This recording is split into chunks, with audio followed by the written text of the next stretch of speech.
वासुदेवाय। ॐ नमो भगवते वासुदेवाय।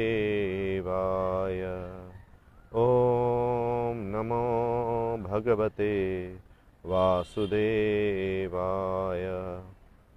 नारायणं नमस्कृत्य नरं चैव नरोत्तमं देवीं सरस्वतीं व्यासं ततो जयमुदीरयेत्। नष्टप्रायेषु अभद्रेषु नित्यं भागवत सेवया भगवती उत्तमश्लोके भक्तिर्भवति नैष्ठिकी। कृष्णाय वासुदेवाय देवकीनन्दनाय च नन्दगोपकुमाराय गोविन्दाय नमो नमः।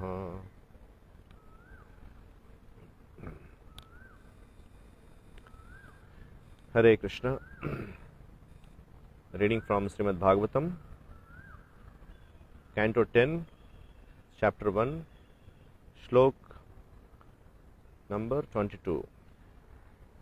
Puraiva pumsa vadhrito dharajvaro bhavadbhiramsairyadusupajanyataam sayavad urvya bharameshwareshwara swakala saktya chapayam shared bhuvi. Translation and purport by His Divine Grace Abhay Charana Aravinda Bhaktivedanta Swami Srila Prabhupada. Lord Brahma informed the demigods, before we submitted our petition to the Lord, he was already aware of the distress on earth. Consequently, for as long as the Lord moves on earth to diminish its burden by his own potency in the form of time, all of you demigods should appear through plenary portions as sons and grandsons in the family of the Yadus. As stated in Brahma Samhita, Ramadi Murti Shukala Niyamena Tishtan Nana Avataram Akarod Bhuvaneshu Kintu Krishna Swayam Samabhavat Paramah Pumanyo Govindamadi Purusham Tamaham Bhajami. I worship the Supreme Personality of Godhead Govinda, who is always situated in various incarnations such as Ram, Nrsimha and many sub-incarnations as well, but who is the original personality of Godhead known as Krishna and who incarnates personally also. In this verse from Srimad Bhagavatam, we find the words Puraiva Pumsa Vadhrito Dharajvara. The word Pumsa refers to Krishna, who was already aware of how the whole world was suffering because of the increase of demons. Without reference to the supreme power of the personality of Godhead, demons assert themselves to be independent kings and presidents, and thus they create a disturbance by increasing their military power. When such disturbances are very prominent, Krishna appears. At present also, various demoniac states all over the world are increasing their military power in many ways, and the whole situation has become distressful.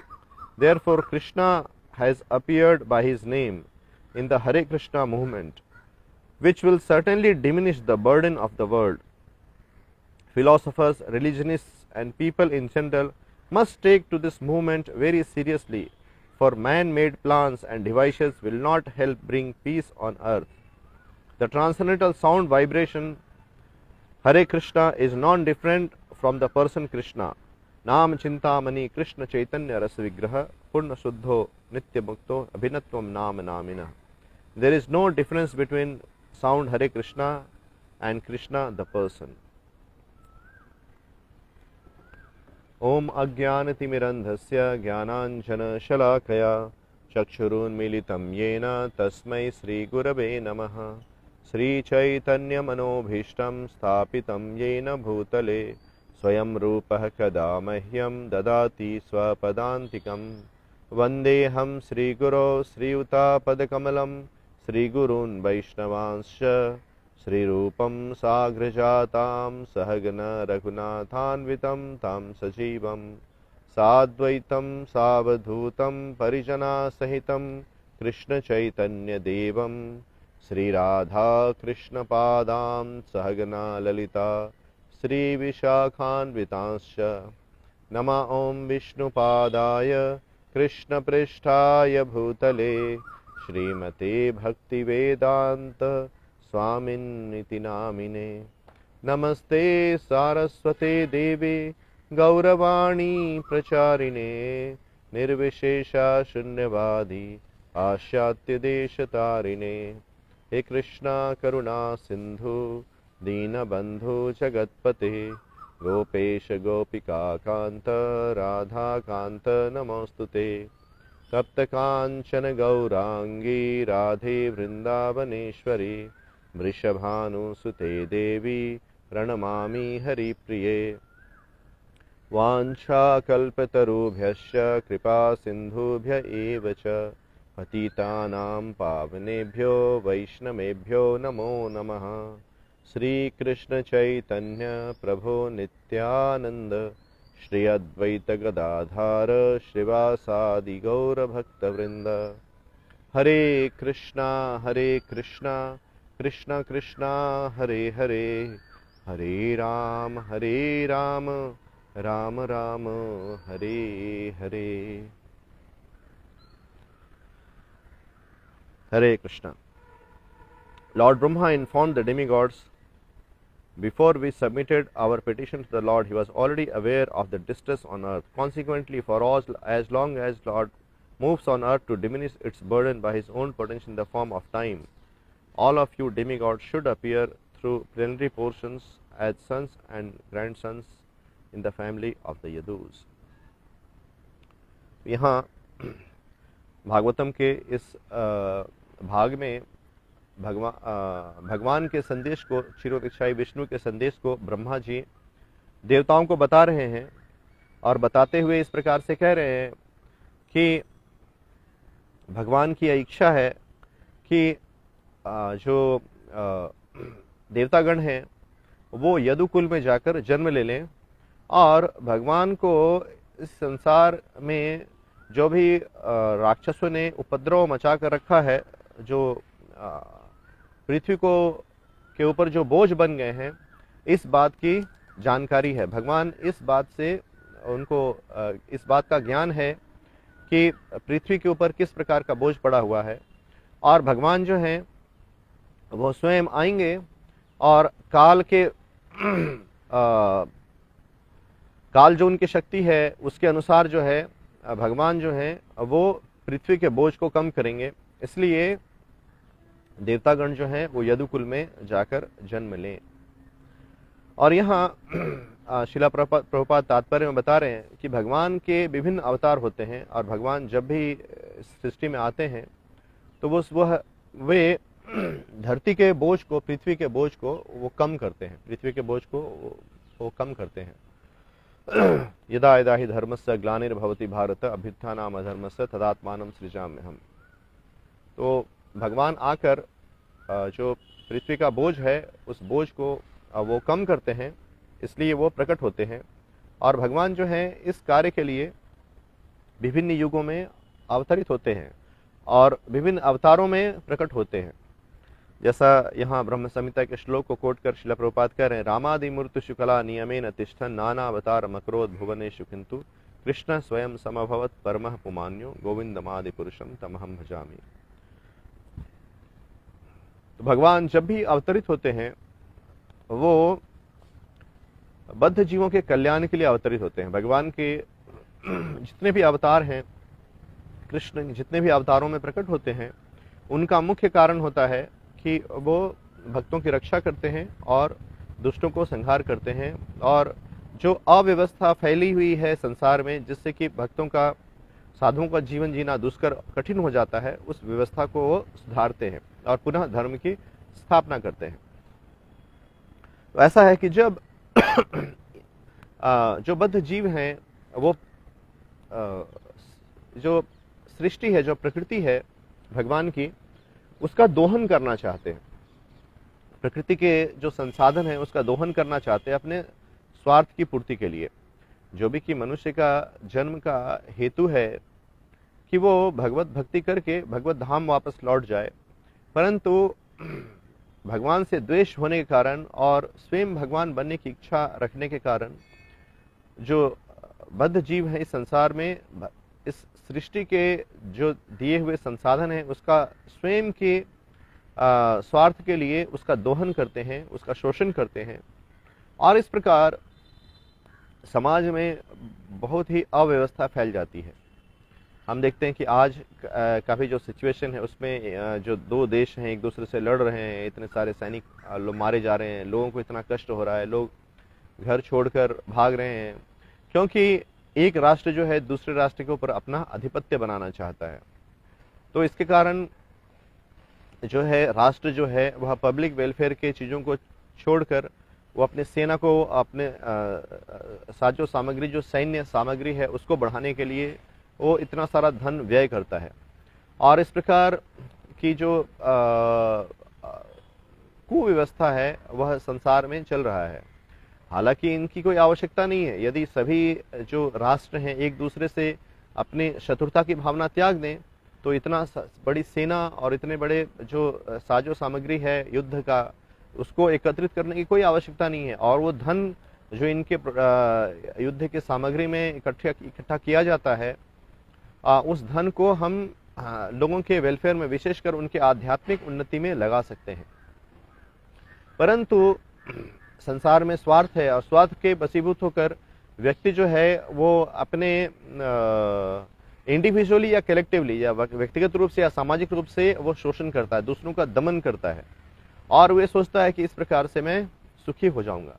परंतु इस प्रकार की कुव्यवस्था में किसी भी व्यक्ति का जीवन या व्यक्तिगत रूप से या समाज का जीवन सामाजिक रूप से कभी भी संतुष्ट नहीं होता है, क्योंकि भौतिक प्रगति अकेले जीव को संतुष्ट नहीं कर सकती है, या इंद्रिय तृप्ति अकेले जीव को तृप्त नहीं कर सकती है, क्योंकि जो जीव है वस्तुतः उसकी स्थिति आत्मा की है। मामैव अंशो जीव लोके जीव भूत सनातन। तो चूंकि जीवात्मा जो है वह आत्मा है, इसलिए जब तक आत्मा को तुष्ट नहीं किया जाए जीव को कभी भी तुष्टि नहीं हो सकती है। अभी जो पूरे समाज में, पूरे विश्व में जो प्रयास हो रहा है वो जो है देहात्म बुद्धि के ऊपर हो रहा है, या तो शरीर को संतुष्ट करके संतुष्ट होने का प्रयास किया जा रहा है, या अपने जो जिस देश में वो जन्म लिए हैं उसको विकास करके या समाज को विकास करके इस प्रकार से वो संतुष्ट करने का प्रयास किया जा रहा है। इससे होता क्या है कि एक समाज जो है जब ये समझता है कि मैं इस जाति का हूँ, मैं इस मजहब का हूँ, इस प्रकार से जब ये सोचता है तो दूसरों को अपना शत्रु मानता है और इस प्रकार से दूसरों का दमन करता है। तो उससे क्या होता है, समाज में कुव्यवस्था फैल जाती है। और ऐसा ही जब श्रील प्रभुपाद अमेरिका गए थे तो उस समय भी इसी प्रकार की कुव्यवस्था अमेरिका में फैली हुई थी। जब श्रील प्रभुपाद लॉस एंजलिस में हरे कृष्ण मंदिर को वहाँ खोलते हैं और वहाँ पर फूड फॉर लाइफ करते हैं, तो वहाँ पर दोपहर के समय में लंच प्रसाद के लिए बहुत सारे भक्त जो हिप्पीज हैं वो आते थे और वहाँ पर आकर वो प्रसाद ग्रहण करते थे भगवान का। और धीरे धीरे क्या हुआ कि भगवान के प्रसाद को ग्रहण करके धीरे धीरे उनका हृदय जो है वो शुद्ध होने लगा। और जब हृदय शुद्ध होने लगा तो धीरे धीरे उस मन में से कुछ जो है वो मूवमेंट को ज्वाइन करने लगे और श्रील प्रभुपाद के संग से उनका जीवन पवित्र हो गया। तो श्रील प्रभुपाद कहा करते थे कि संसार में एक ही समस्या है, वो कृष्ण भावनामृत का अभाव, और एक ही उसका उपाय है, सॉल्यूशन है, वह है कृष्ण भावनामृत। तो यदि कृष्ण भावना समाज में रहेगी तो समाज में जो लोग हैं वो एक दूसरे का शोषण नहीं करेंगे, इसलिए समाज सुचारू रूप से चलेगा। इसलिए कृष्ण भावनामृत का अभाव, भगवत भावना का अभाव जो है वही जीवन में समाज के जीवन में नाना प्रकार के कष्टों को, त्रासदियों को उत्पन्न करता है। तो श्रील प्रभुपाद जी ने उस समय जो है गवर्नमेंट को ऑफर दिया कि ठीक है, आप हमें व्यवस्था दीजिए, आप हमें सामग्री दीजिए, हम इस शहर में जो है इस शहर के को हम ठीक कर सकते हैं, हम सबको भगवत धाम लेकर जा सकते हैं। हुआ यूं था कि जो उस समय के जो युवक थे वो अपने घर को छोड़कर और हिप्पी बन रहे थे, नशा लेते थे, उनको रहने का खाने का कुछ ठिकाना नहीं होता, रास्ते में सोते थे और इस प्रकार वो मादक पदार्थों का सेवन करते थे। तो उससे उनको कई बार जो है और उनको ठीक से खाना जो है पोषण नहीं मिलता था, भोज्य पदार्थ नहीं मिलते थे, तो उससे उनको बीमारी हो जाते थे और बहुत लोग जो हैं वो रास्ते में मर जाते थे।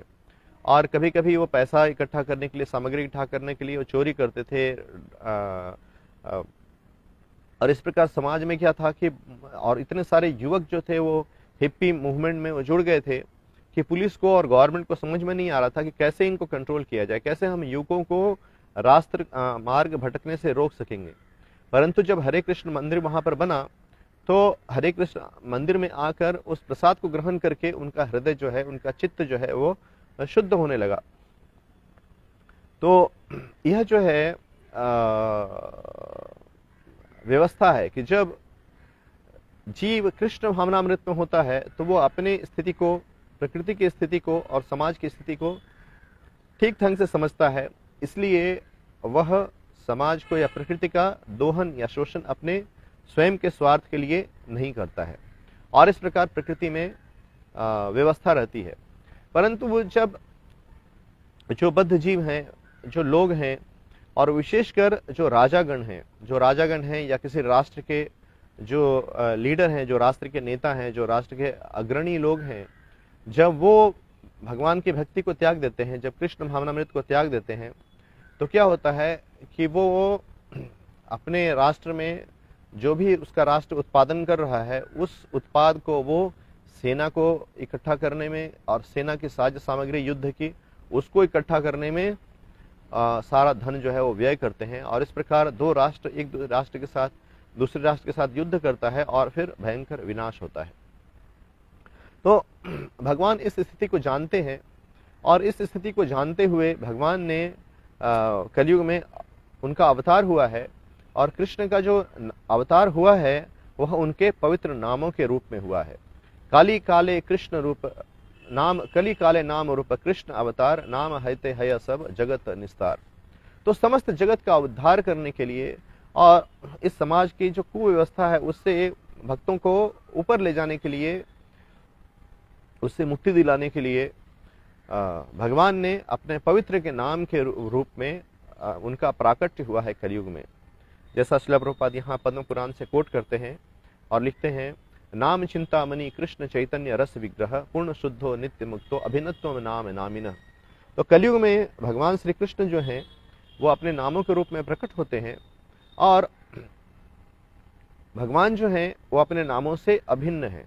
कृष्ण का नाम और कृष्ण दोनों में कोई अंतर नहीं है। हम ऐसा भी नहीं कह सकते कृष्ण जो है अपने नाम में निहित है। कृष्ण नाम और कृष्ण दोनों में कोई अंतर नहीं है। कृष्ण का जो नाम है, जो कृष्ण का पवित्र नाम है, यह कृष्ण का विग्रह है, यह कृष्ण साक्षात है। और जब हम कृष्ण का नाम लेते हैं तो साक्षात हम कृष्ण से अपने संबंध को जोड़ते हैं। इसलिए कृष्ण भावनामृत आंदोलन जो है वह कृष्ण नाम का प्रचार कर रहा है। वास्तव में आज के समाज में जितने भी यहाँ पर धर्म हैं सब में उनके भाषा के अनुसार भगवान नाम को ही लेने के लिए कहा गया है। जो इस्लाम है, जो क्रिश्चियनिटी है, उसमें भी उनकी भाषा के अनुसार, उनकी सभ्यता के अनुसार उसी भगवान के नाम को अलग अलग रूपों में लेने के लिए कहा गया है। क्योंकि कलयुग में कृष्ण का नाम का ही अवतार होता है। कृष्ण अपने नाम में अवतरित होते हैं और उनका नाम जप जो है वही कलयुग का मार्ग है। और इसके हम अनेक हम प्रमाण को देखते हैं कि किस प्रकार से जो भगवान का जो नाम है, जो कृष्ण नाम है, वह कृष्ण का विग्रह है, कृष्ण स्वयं है। तो बहुत सारे दृष्टांत हैं शास्त्रों में, चैतन्य महाप्रभु की लीला में। और जब राधानाथ स्वामी महाराज जब वृंदावन में रहते थे, जब वो इस्कॉन में नहीं आए थे, रिचार्ड स्लेविन उस नाम से रहते थे वृंदावन में और उनको वृंदावन के जो भक्तगण हैं वो रथीम कृष्णदास कहते थे। तो उस समय में वो एक साधु से मिलते थे जिनका नाम घनश्याम दास बाबा था। और घनश्याम दास बाबा जी जो थे वो राजस्थान के रहने वाले थे, एक राजा रजवाड़ी घर के थे। परंतु उनके हृदय में भक्ति जागृत हुई और वो अपने घर को छोड़कर वृंदावन आ गए भगवान की सेवा करने के लिए। और कई वर्षों के बाद जो है उनकी पत्नी भी उनके पास आ गई और दोनों जो है वहाँ पर रहने लगे। और वो सेवा करते थे, और उनका नाम पड़ा घनश्याम दास बाबा जी। तो राधानाथ स्वामी महाराज जो है उनके पास जाते थे। हम उस कथा को पढ़ते हैं द जर्नी होम में, एक सुंदर कथा है। तो उसमें हम क्या पाते हैं कि जब घनश्याम दास बाबा जी, उनके पास कोई विग्रह नहीं था, तो वो जो नाम की पूजा है, भगवान कृष्ण की पूजा, वो धरती के ऊपर हरे कृष्ण राधा कृष्ण लिखकर उसकी पूजा करते थे। वो वृंदावन के पवित्र भूमि में जो उनके जो रज है, उस रज में वो नाम लिखते थे, हरे कृष्ण राधा कृष्ण, इस प्रकार से नाम लिखते थे, महामंत्र लिखते थे, और उस नाम को अगरबत्ती धूप और पुष्प से वो उस नाम की पूजा करते थे। बाद में उस पे किसी का चरण ना पड़े तो उस नाम को मिटा देते थे। यह उनका आराधना था। तो एक बार जब वो मिटा रहे थे नाम को, तो उनका हाथ जो है वो किसी नुकीली वस्तु से स्पर्श हुआ, और वो जब खोदने लगे तो देखा कि वो कृष्ण का मुकुट है, वो कृष्ण का मुकुट है। और उन्होंने फिर बाद में वहां से नीचे धीरे धीरे खोदा, मिट्टी निकाली, तो वहां से भगवान श्री राधा कृष्ण का विग्रह जो है वो प्रकट हुआ, और उस विग्रह का नाम पड़ा गोपी जन वल्लभ। तो राधानाथ स्वामी महाराज कहते हैं कि मुझे उस विग्रह से बहुत आसक्ति थी, बहुत अटैचमेंट था, क्योंकि जब बाद में शिला प्रभुपाद जब गाते थे जय राधा माधव कुंज बिहारी गोपी जन वल्लभ गिरिवरधारी, तो मैं उस विग्रह को स्मरण करता था, गोपी जन वल्लभ विग्रह जो घनश्याम दास बाबा जी के यहाँ पर प्रकट हुए थे। तो इस प्रकार यह एक दृष्टांत है इसको बताने के लिए, और ये विग्रह आज भी वृंदावन धाम में है। एक बार जब राधानाथ स्वामी महाराज यात्रा पर लेकर गए थे, तो हमें सभी भक्तों को उस विग्रह का दर्शन कराया था, और यह विग्रह जो है उसका फोटोग्राफ जर्नी होम पुस्तक में भी है, किस प्रकार से घनश्याम दास बाबा जी महाराज जो हैं वो बैठे हैं, वो और उनकी पत्नी बैठे हैं बगल में, और बीच में विग्रह है गोपी जन वल्लभ का। तो यह एक दृष्टांत है, वो बताता है कि किस प्रकार से कृष्ण जो है वह अपने जो कृष्ण और कृष्ण का नाम जो है अभिन्नत्वम नाम नामिनः, कृष्ण और कृष्ण का नाम जो है वो अभिन्न है। और इस प्रकार जो महान भक्त हैं जैसे नामाचार्य हरिदास ठाकुर, तो नामाचार्य हरिदास ठाकुर जो हैं वो भी नित्य नाम लेते थे, भगवान के पवित्र नामों का जप करते थे। जैसा कि हम पढ़ते हैं चैतन्य चरितामृत में कि हरिदास ठाकुर प्रतिदिन 3 लाख नाम कृष्ण का लेते थे, और इस प्रकार से वो 192 राउंड्स प्रतिदिन वो करते थे। तो उनका जो है कितना सारा जो समय है प्रतिदिन भगवान नाम के जप में जाता था। तो वस्तुतः कृष्ण का नाम है, यह जो कृष्ण का जो पवित्र नाम है इस महामंत्र के रूप में, यही भक्तों का विग्रह है, यही भक्तों का जीवन है। इसके अलावा भक्तों का दूसरा कोई जीवन नहीं है। जो भक्त हैं, जो भगवान के भक्त हैं, जो वैष्णव भक्त हैं, उनका जीवन कृष्ण का नाम है, कृष्ण का पवित्र नाम ही उनका सर्वस्व है। नाम चिंतामणि कृष्ण चैतन्य रस विग्रह, यह नाम जो है यह भगवान का विग्रह है, पूर्ण शुद्ध हो, यह पूर्ण तरह से पवित्र है, नित्य मुक्त हो, यह भगवान के समान ही मुक्त, अभिन्नत्वम नाम नामिनः। और कृष्ण का नाम जो है वो दोनों अभिन्न है। कृष्ण जो है वो अपने नाम में वो प्रकट हुए हैं। कली काले नाम रूप कृष्ण अवतार, नाम हईते हयस जगत निस्तार। तो समस्त जगत का उद्धार करने के लिए भगवान जो है कलयुग में अपने नाम के रूप में प्रकट होते हैं, और इसी नाम को, हरिनाम संकीर्तन को, भगवान स्वयं चैतन्य महाप्रभु के रूप में अवतरित होकर इस नाम को वो प्रचारित करते हैं, और नाम के माध्यम से यहाँ कलयुग के बद्ध जीवों को कृष्ण प्रेम को वितरण करते हैं।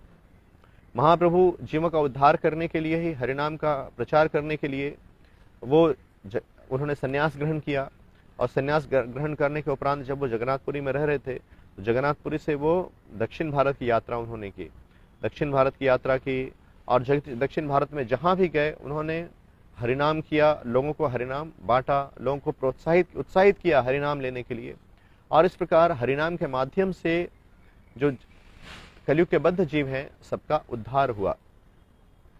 तो इस प्रकार जो वैष्णव भक्त हैं उनके लिए कृष्ण का जो नाम है, जो हरे कृष्ण महामंत्र है, हरे कृष्ण कृष्ण कृष्ण हरे हरे, हरे राम राम राम हरे हरे। तो यह जो महामंत्र है, भगवान का पवित्र नाम है, यह वैष्णव भक्तों का ये जीवन है।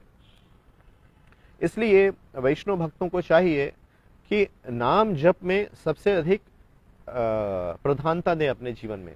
अपने जीवन में नाम जप को सबसे अधिक प्रधानता दें। जैसे बहुत सारे भक्तगण होते हैं, वो अपने घर में विग्रह रखते हैं और विग्रहों की बहुत एलाबोरेट वर्शिप करते हैं, परंतु उनका जप ठीक से नहीं हो पाता है। तो यदि हम अपना जप ठीक से नहीं कर रहे हैं और विग्रहों को एलाबोरेट पूजा कर रहे हैं, तो उससे अच्छा है कि हम पहले नाम जप में प्राथमिकता दें और नाम जप के बाद जो समय बचता है उसमें हम विग्रहों की पूजा करें। क्योंकि जो नाम जो कृष्ण का पवित्र नाम है वो हमारा प्रमुख विग्रह है, वो हमारा प्रमुख विग्रह है। एक बार परम पूज्य राधानाथ स्वामी महाराज से एक भक्त ने पूछा था कि महाराज, सबके यहाँ पर जो हम सुनते हैं देखते हैं कि बहुत सारे जो स्वामी हैं उनके यहाँ पर अपने पर्सनल ड्यूटीज़ होती हैं, उनके ऑफिस में उनकी पूजा करते हैं। तो राधानाथ महाराज ने वो अपना बीड बैग उठाया और अपने माला को दिखाकर कहा कि दीज आर माई डीटीज, यही मेरे विग्रह हैं। तो वस्तुतः जो हमारा माला है वो हमारा विग्रह है और माला के ऊपर हम हरिनाम जप करते हैं। तो हरिनाम जप करना यह जो है कलयुग का युग धर्म है। इसलिए भक्तों के जीवन में हरिनाम की प्रधानता सबसे ज़्यादा होनी चाहिए। भक्तों को चाहिए कि वह सुबह उठें और सुबह उठकर अपना जो हरे कृष्ण महामंत्र है उसका जप करें।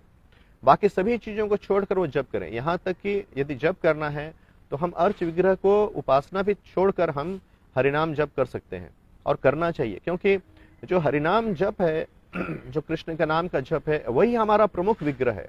वही विग्रह की उपासना तभी होती है प्रमुखतः जब हम कृष्ण नाम का जप करते हैं, कृष्ण नाम का संकीर्तन करते हैं। और ये संकीर्तन आंदोलन में इसलिए चैतन्य महाप्रभु ने इसकी प्रधानता दी है।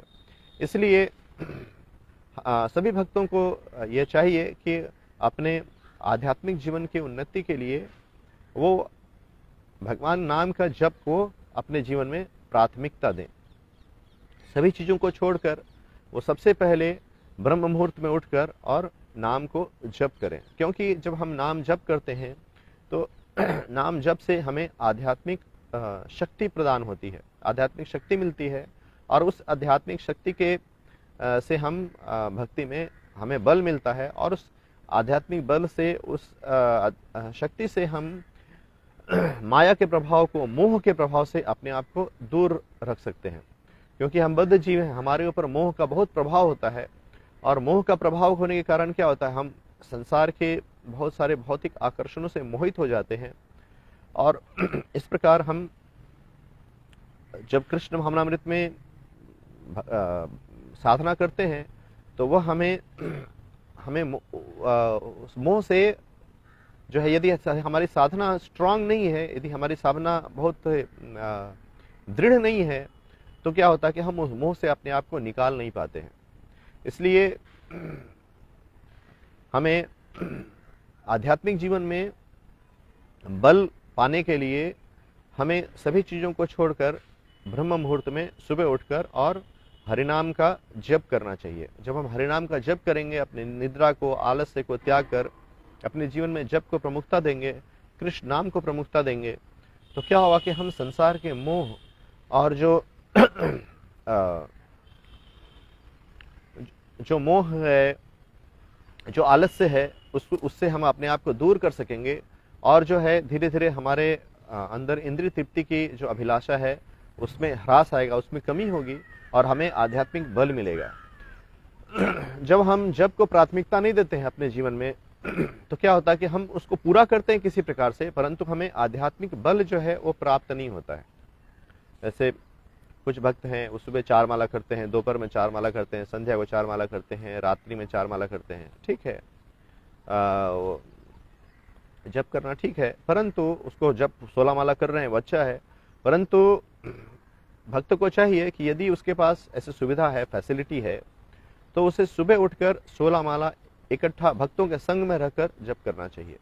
इसलिए भक्तों का संग, मंदिर, ये सभी आवश्यक हैं कि भक्तों को चाहिए कि वह कम से कम सुबह में भक्तों का संग ग्रहण करें और हम जब अकेले जप करते हैं तो उस जप में हमारे नाम लेने की जो क्षमता है वो बहुत कम होती है, क्योंकि माया का प्रभाव इतना होता है कि हमारा मन जो है वो एकदम शक्तिशाली रहता है, और हमें जब हम जप करने बैठते तो हमारा मन हमें कई दिशाओं में लेकर जाता है, हमेशा हमें दिग्भ्रमित करता रहता है। परंतु जब हम भक्तों के संग में मध्य में रहकर जप करते हैं तो भक्तों के प्रभाव से हमें शक्ति मिलती है, और कलयुग में जो है संकीर्तन में शक्ति है। जो हम इसलिए एक साधक भक्त को चाहिए कि कम से कम सुबह यदि मंदिर पास में है तो हम मंदिर में जाकर जप करें।